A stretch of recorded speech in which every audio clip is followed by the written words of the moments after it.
Well, we're here at Dick Stark's house again on beautiful Lake Winnebago with Neil Verwey, drummer from Oshkosh.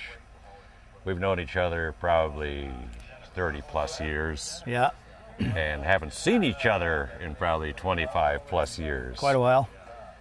Let's, well, the great reunion / birthday party for Mike Meidel was a tremendous event.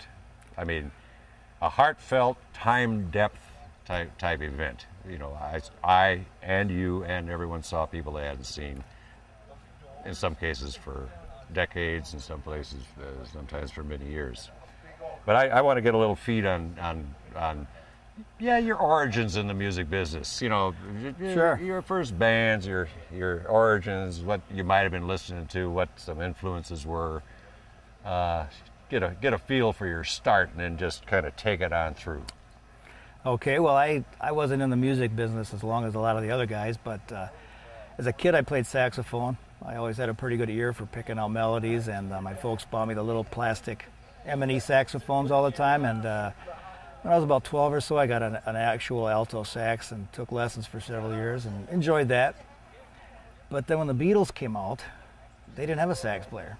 But I got hooked on watching Ringo and just fell in love with the drums and then the rhythm and the energy involved, and just the guy keeping the beat. Yep. And my best buddy had an older brother with a drum set, so he sat me down once behind his kit and just showed me how to do a simple beat and to a Beach Boys song, I think, and I could sit down and do it right away. You know, the old doom ba da doom ba. You had your independence down. Yeah, I could do that Beach Boy beat thing. And I thought, geez, I can do this. So from then on, I started bugging my folks to get me a drum set. And after several years, they relented. I met some kids in junior high that played in the band, Bruce Joveg being one of them, Keith Pichelle. And finally talked them into getting me a drum set. I said, if I get a drum set, I can be in this band. So they finally gave in, and I got my set of Ludwigs and couldn't believe it, just so happy. And that band lasted for a summer. And school got started up, and, you know, we played a couple of basement parties, that was about it. And then we started going to high school, but I guess once you're a musician, your name gets around, and before long I started meeting Ross and Dave Evans, the Hobbits, Jim Weisapple.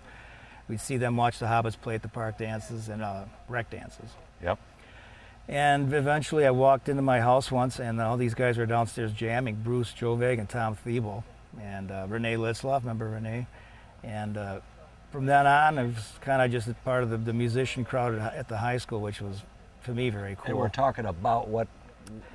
Late 60s.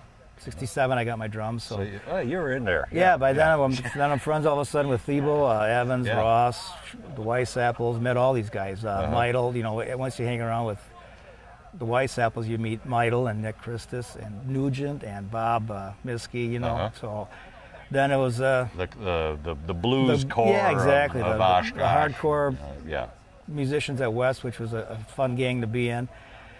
And then after high school, my folks moved away to Kentucky. I went with them for a semester of college, but I hated it.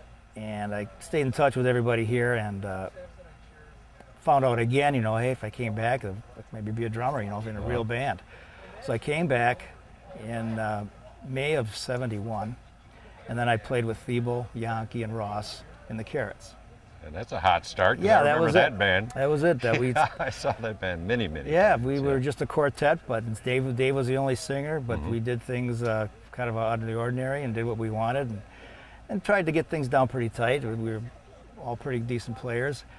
And then Ross quit to join Mesa up in Stevens Point. So then Wilbur Vandenberg from Appleton, he'd been watching us at the Lantern in Appleton a lot. So he knew the band, and we must have put out a call one night, maybe probably on stage, saying, hey, we need a bass player if anybody wants to play bass.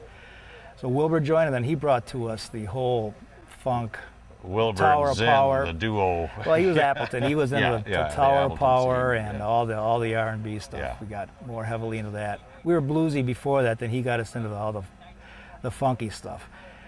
The foundation and the technique of Wilbur. Yep, a whole different sound, and then we got more ambitious. This was 70. He joined in 72, I think. And by 73 or 4, we had added a horn section, Dave Evans on piano. Yep. So we were very progressive, doing pretty ambitious stuff, some Dreams material and Tower Power, all kinds of R&B. A lot of James Brown. Dave loved doing James Brown.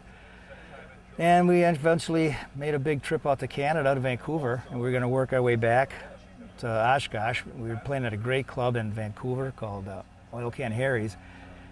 But once we got there, the owner didn't like us that much. So he fired us after about a week. We hung around in Vancouver for another week trying to figure out what the hell to do because we didn't have any money. There were like 9 of us. We had a manager. Vehicles, we had food. two drummers. We were like a 9-piece band with a manager, 10 guys. Yeah. So we borrowed money from all of our parents, got our butts back to Oshkosh, and that was kind of when I bowed out of the professional scene. I thought, I've given it a few good years, I love doing it, but I can't rely on it. Mm-hmm. So ever since '74, I really haven't been a full-time musician. But I gig with these guys when I can. The jam sessions come up, like Mike's birthday. It's a great reunion. We all love playing together. You keep your chops up in the basement. Yep. I'm playing out. I still got the same set of Ludwigs downstairs. I've just added about half a dozen cymbals, but otherwise same set of drums, and keep it limber up down there, and get the call once in a while, and love to get out and see everybody and play with them. So, great. Yeah, it's been a great run. And you were on stage that night at Meidel's party. Yeah, I had my 15 minutes of fame again. So yeah. it's addictive, and everybody's up there just waiting to get on. I mean, it's something being on stage and providing the music for everybody. It was a very important evening. Yeah, it was. I mean, it was. And I'm flattered to be asked all the time. Yeah. So, yeah. It's a great core of musicians from the Fox River Valley. And as we are getting gray and old and still playing, everybody here is still gigging. It's great to be remembered. And there it is. Yeah, that's my story. Well, Neil, thank you very much. Thanks, Jim, for the interview. All right. See you next time.